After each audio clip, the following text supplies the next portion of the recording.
23 მაისს მარტვილის მუნიციპალიტეტის კითხვის საჯარო სკოლაში იყო განსხვავებული დღე, ვინაიდან სტუმრად გვეწვია მასწავლებლების ეროვნული ჯილდოს გამარჯვებული ნათია უჩავა.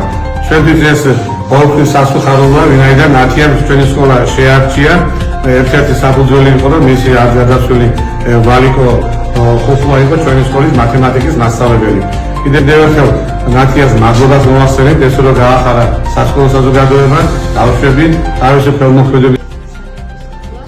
სადაც ასწავლეთ წლების წინ ბაბუაჩემი ვალიკო ხოხლა მათემატიკისაგან და იმის რომ კანონდებოდა ამ სკოლაში გადამეცა ის ინტერესები, რომელსაც გამოიყენებენ სასწავლო პროცესში, არა მარტო დაწყებითი კლასის მასწავლებლები, არამედ მაღალი კლასის სასწავლებლის მასწავლებლებიც, რომლებიც ყოველდღე უფერადებენ და უმრავალფეროვნებენ ბავშვებს სასწავლო დღეებს.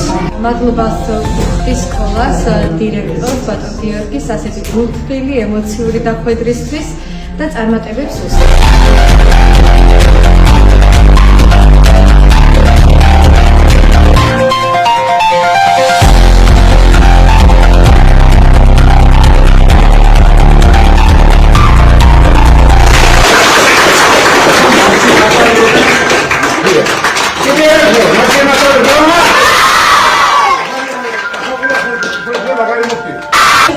ყველას რაღაც ოცნება, რომელსაც ძილის წინ მოცნებოთ და შეიძლება ახლა გონია, რომ არის წარმოუდგენელი ეს, რომ ყველა თქვენი სურვილები, ყველა თქვენი ოცნებები აუცილებლად ერთდროს რეალობად იქცევა. უბრალოდ ამისათვის საჭიროა ის, რომ თქვენს რაღაცა გააკეთოთ.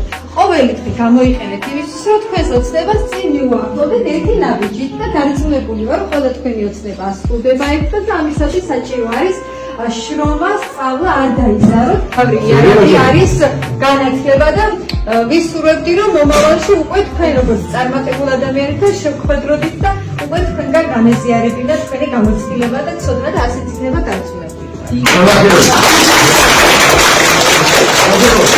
ასე რომ მიზან დასახულად ყველაფერს მიაღწევთ.